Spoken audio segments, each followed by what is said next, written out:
या सर्व कथा माझ्या स्वरचित असून याला मी स्वतः माझ्या आवाजात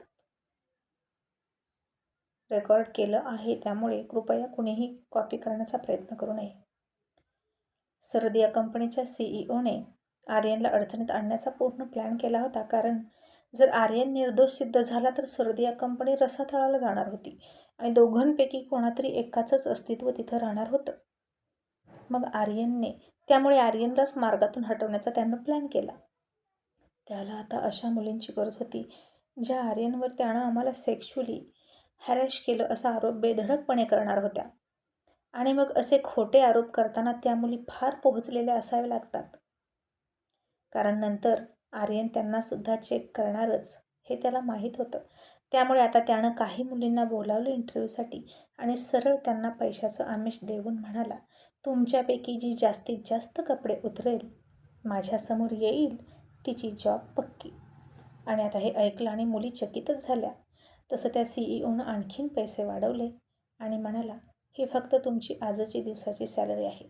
इथून पुढे आणखीन सॅलरी वाढत जाईल, पैसे मिळत राहतील, तुम्ही फक्त हो म्हणा. आणि आता यातल्या काही मुली सरळ फाईल उचलून निघून गेल्या. त्यांना हे असलं काही जमणार नव्हतं. आणि काही मुलींनी सरळ खांद्यावरून ड्रेसची पट्टी काढून छाती दाखवायला सुरुवात केली. मांड्याजवळचा ड्रेस वरती घेऊन मांड्या दाखवायला सुरुवात केली. आणि तो सीईओ खुश होऊन त्यातल्या दोघी तिघींची निवड करत म्हणाला, गुड, तुम्ही सिलेक्टेड आहात. आणि आता इथून पुढे काय करायचं ते मी तुम्हाला सांगतो. असं म्हणून तो पूर्णपणे आर्यनच्या विरोधात साम दाम दंड भेद वापरून प्लॅन करायला लागला.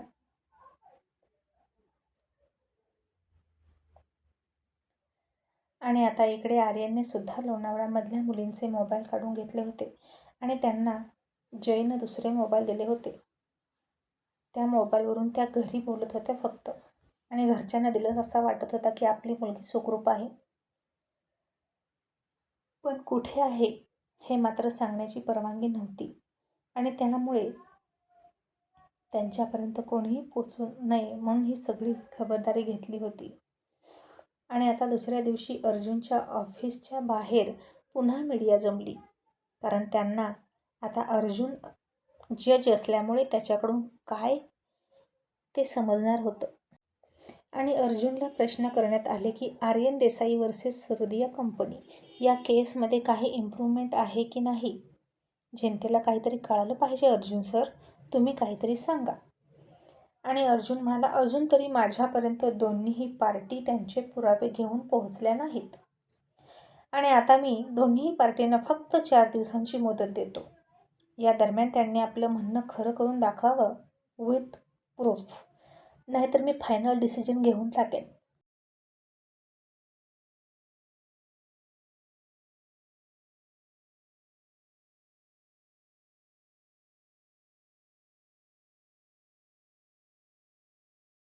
आणि आता पुन्हा मीडियावाले आणि जनता 4 दिवसांची वाट बघत राहणार होते.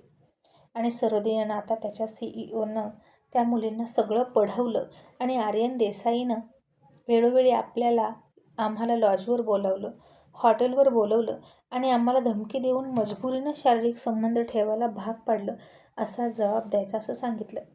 आणि त्या मुली पुन्हा रडका चेहरा करून न्यूज चॅनलच्या सेटवर गेल्या आणि त्यांनी पुन्हा आर्यन विरोधात असंच सगळं सांगितलं. आणि त्यांच्यासोबत ते सीईओ सुद्धा होता आणि तो म्हणाला, बघा, आर्यन देसाईने आमच्याकडे पुरावे मागितले होते की आणखीन अशा मुली आणून दाखवा ज्यांच्यावर मी लैंगिक अत्याचार केले. तसं हे थोडं धाडसच आहे. ते म्हणतात की कर नाही त्याला डर कशाला, पण त्याचं काय आहे ना, ते खूप आतून घाबरलेले आहेत आणि म्हणून असे बोलत आहेत.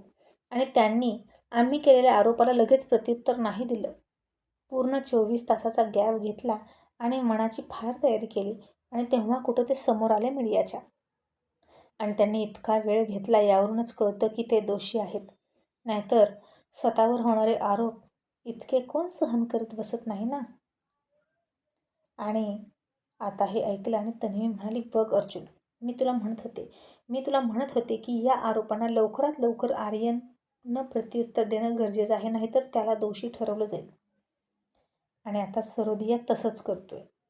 आणि अर्जुन म्हणाला, तनू त्याच्या बोलण्यानं काय होतंय? आता टायगर काय करेल ते बघूया. आणि तन्वी म्हणाली, पण या मुली आणल्या तरी कुठून येणं? अर्जुन म्हणाला, पैशासाठी स्वतःला विकणाऱ्या, स्वतःची इज्जत विकणाऱ्या मुली काही कमी नाहीत, भरपूर आहेत. त्यापैकीच याही आहेत. तन्वी म्हणाली, पण आता पुढे काय होणार? अर्जुन म्हणाला, मी काही ज्योतिष आहे का पुढे काय होणार आहे सांगायला? 4 दिवसांचा टाईम दिलाय, आपण वाट बघूया.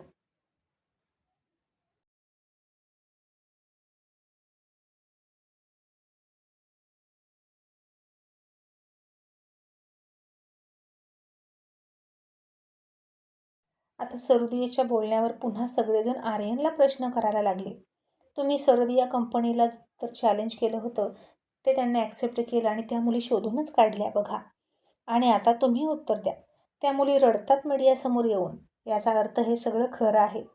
आणि आर्यनही म्हणाला, त्या मुली मला ओळखतात हे खरं असलं तरी मी त्यांना ओळखत नाही.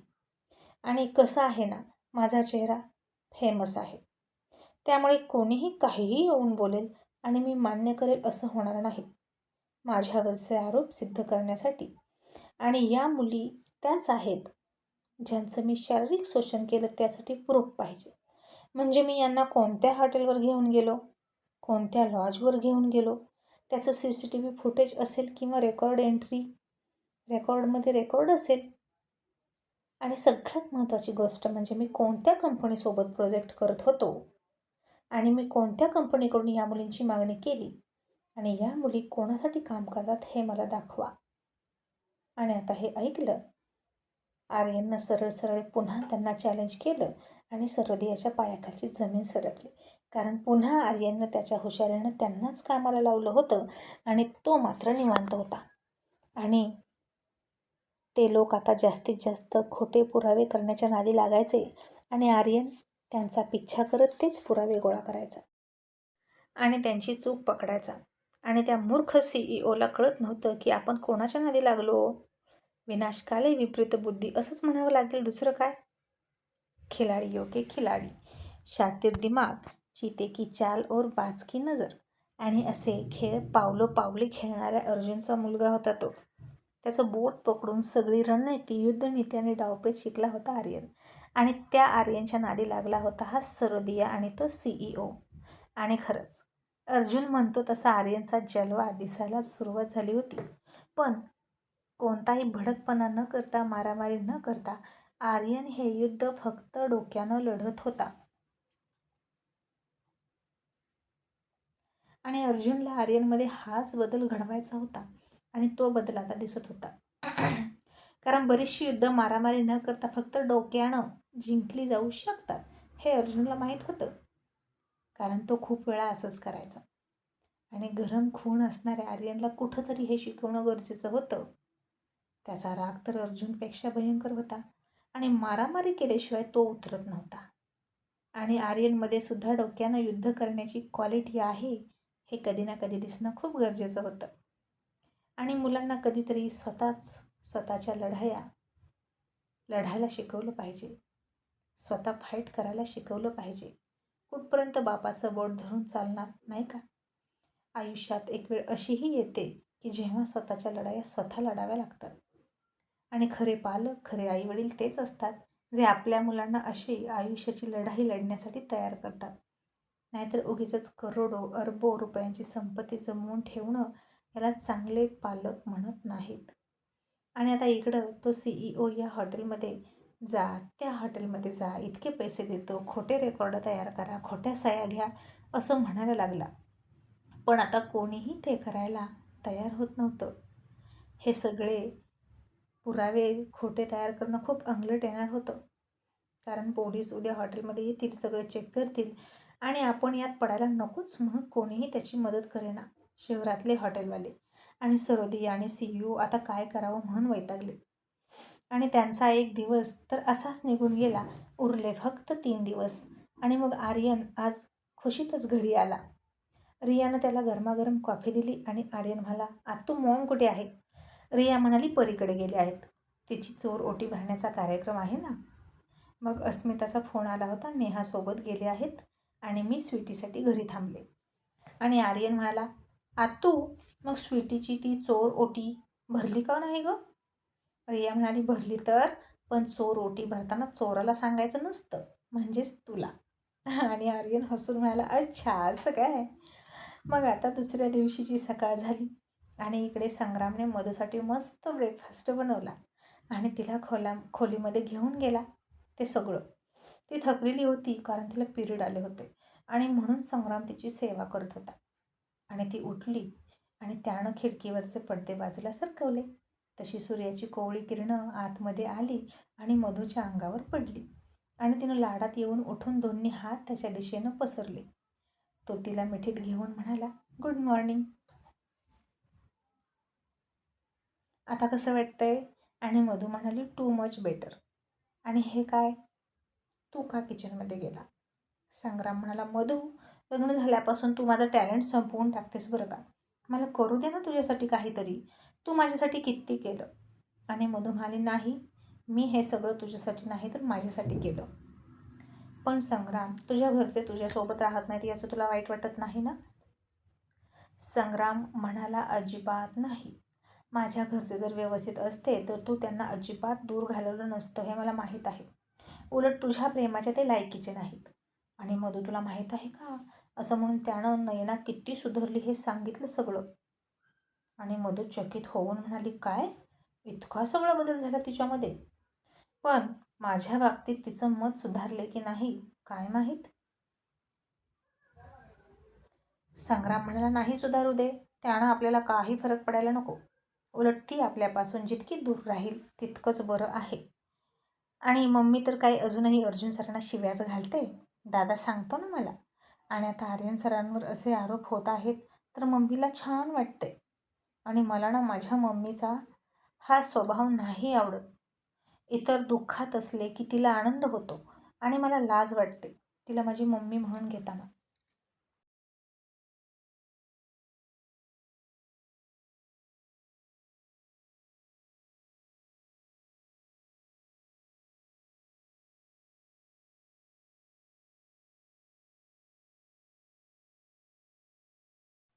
आणि मधू म्हणाली, खरंच त्यांच्या पोटी तुझ्यासारखा संवेदनशील मनाचा मुलगा जन्माला येणं म्हणजे आश्चर्य आहे. आणि त्या म्हणतात की त्यांचे संस्कार आहेत तुझ्यावर, पण मला नाही असं वाटत. हे तुझे स्वतःचे गुण आहेत जे तू डेव्हलप केले आहेत. आणि संग्राम म्हणाला, असू द्या, चला टेक अ बेड टी, असं म्हणून तिचा बेड टी तिच्या हातात दिला आणि चिअर्स म्हणून तो सुद्धा त्याचा चहा प्यायला लागला. मग दोघेही तयार झाले. तो त्याच्या गाडीने ऑफिसला निघाला आणि मधू दुसऱ्या गाडीनं कॉलेजला निघाली. हल्ली मधूनं कॉलेज करत करत फॅशन डिझाईनचा कोर्ससुद्धा केला होता आणि थोड्या थोड्या डिझाईन ती करायची. आणि इकडे जितेंद्रला नयनानं आजही ब्रेकफास्ट दिला, सासूला सासऱ्याला सुद्धा दिला आणि आजही त्याला म्हणाली, अर्जुन सरांची भेट होईल का? आणि जितेंद्र म्हणाला, सॉरी, सध्या ते किती मोठ्या केसमध्ये अडकले आहेत माहीत आहे ना.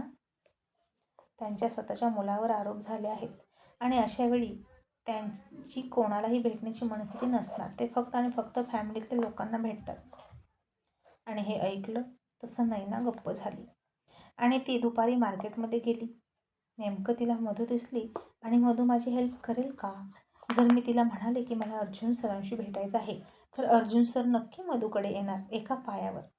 आणि काय करू असा विचार नयना करायला लागली. पण आता मधूनं नयनाला माफ करेल का आणि तिची ही अर्जुन सरांना भेटण्याची इच्छा पूर्ण करेल का हे पाहणं इंटरेस्टिंग ठरणार आहे. आणि आता इकडे दुसराही दिवस संपला. उरले फक्त 2 दिवस आणि सगळ्यांचंच लक्ष त्या तारखेवर होतं ज्या तारखेला अर्जुन त्याचा निर्णय सुनावणार होता. आणि सरोदिया कंपनीला आर्यनच्या विरोधात भक्कम असा पुरावा सापडला नाही आणि आर्यन विरोधात रेकॉर्ड बनवण्याचा त्यांनी हरेक प्रयत्न केला. आणि आजही CEO मीडियासमोर आलाच आणि त्यानं मोठ्या वकिलांचा सल्ला घेतला होता आणि तेव्हाच आला होता. आणि आर्यनला कोड्यात टाकणारा प्रश्न करत तो म्हणाला, ज्या अर्थी आर्यन देसाई आमच्याकडे पुरावे मागत आहेत त्या अर्थी ते फारच हुशार आहेत. पण त्यांना काय वाटतं, पोलीस आणि आम्ही बुद्धू आहोत का? जेव्हा एखादी व्यक्ती अशी घाणेरडी कामं करते, कायद्याच्या विरोधात जाऊन वागते, तेव्हा उघड उघड CCTV कॅमेरा ऑन करून कोण करतं असली कामं? या सगळ्या मुलींचं असं म्हणणं आहे की आर्यन सर त्यांना वेगळ्याच ठिकाणी घेऊन जायचे, कुठल्याही लॉजवर किंवा हॉटेलवर नाही. त्यांची एक स्वतंत्र अशी बिल्डिंग आहे जिथं CCTV नाहीत ना कुठलंही एंट्री रेकॉर्ड आहे आणि तिथे या मुलींचा ते उपभोग घ्यायचे.